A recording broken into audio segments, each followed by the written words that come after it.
based on what the comments are saying. And sometimes it's just constructive criticism.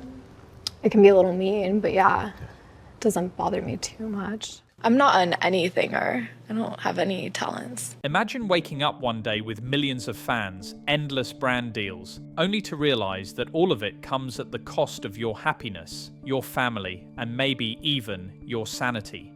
That's exactly what happened to Bobby Athlov. It's a story we've seen before, but nobody's rise and fall has felt as fake or as dramatic as Bobby Athlov's. She burst onto the online scene with these short, funny videos where she made fun of a very specific type of person, the mommy blogger. There is nothing more embarrassing than walking around with one of these. Everyone knows how it got there. You know what you did? Yes, I did name my daughter Richard.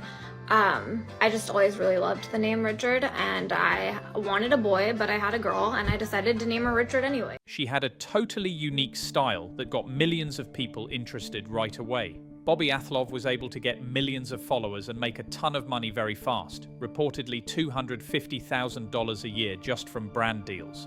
But for her, that was only the very beginning of her journey. I was making around like $250 to $300 a year.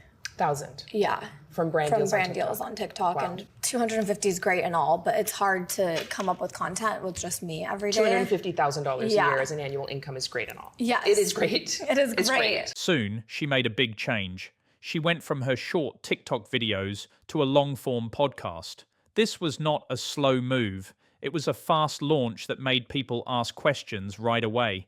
And the first thing people noticed was who she had on her show.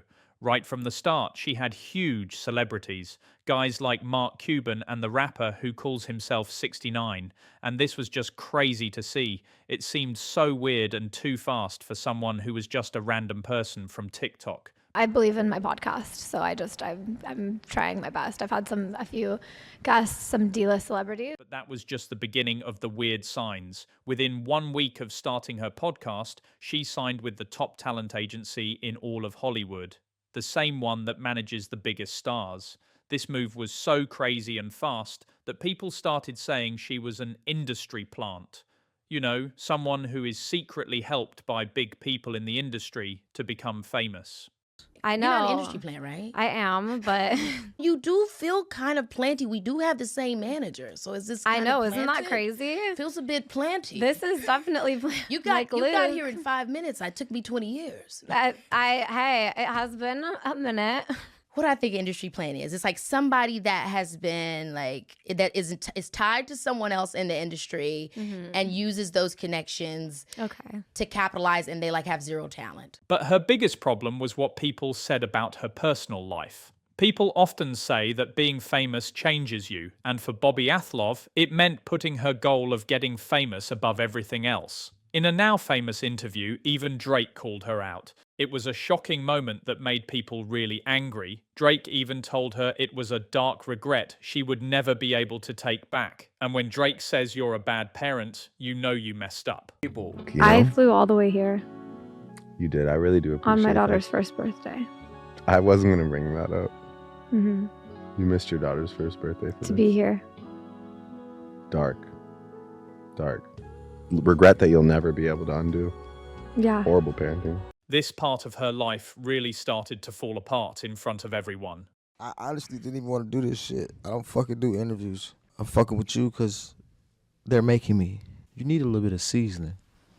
You ain't got no seasoning, man. You like a plain piece of chicken just on the thing. You pull it off and then you serve the dish. You need some motherfucking seasoning, man. You can leave now. This is my hotel. I paid for this motherfucker. You can leave now. And it got worse. A lot of talk and rumours started after her husband filed for divorce right after the Drake episode. This led to a lot of talk and rumours that Drake had a big part in her divorce. After this, people said she was being passed around the industry. Am I your type? I'd do it. Thank you. Would you date someone that looks like me? Rumours spread that she hooked up with the boxer Ryan Garcia, who was seen chasing her around a party like a high school crush. He later said on Twitter that they had hooked up, It all led to a very embarrassing moment when she tried to show off a guy she was dating, a football player, but he went public and said he wasn't with her. This caused her to have a big meltdown on TikTok. Dating is just hard, you guys. Just hard to imagine finding someone who is truly good for you. It's hard to imagine there's a world where there's someone who's actually meant for you. The drama was not the only problem. Her career was also slowly dying.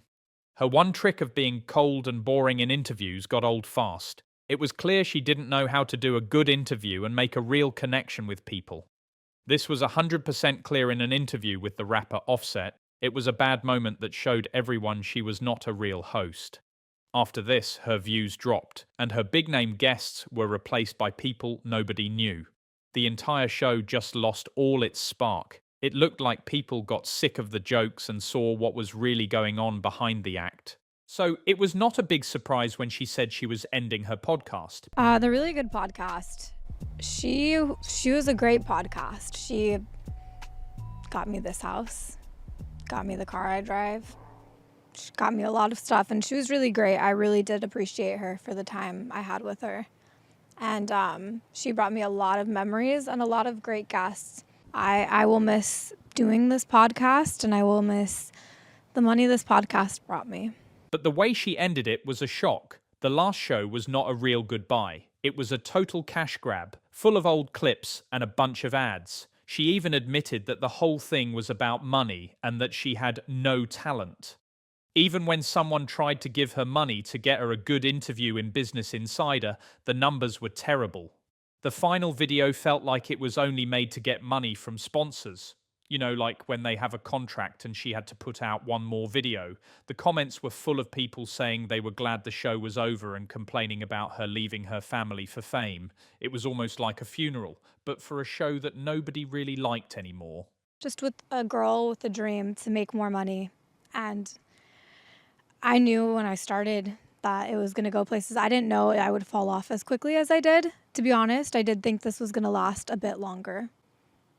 In the end, Bobby Athlov's story is a small example of a bigger change in our world. It shows how social media can make people crazy for fame at any cost, even if it hurts their families. It feels like the online podcast boom is over, and her story is a warning about what happens when you go up too fast and burn out. But the question is, will she really give up on fame? My guess is no. I think someone in the background saw the bad numbers on that Business Insider interview and said, this is not working. They are likely just waiting for the hate to die down before bringing her back with something new.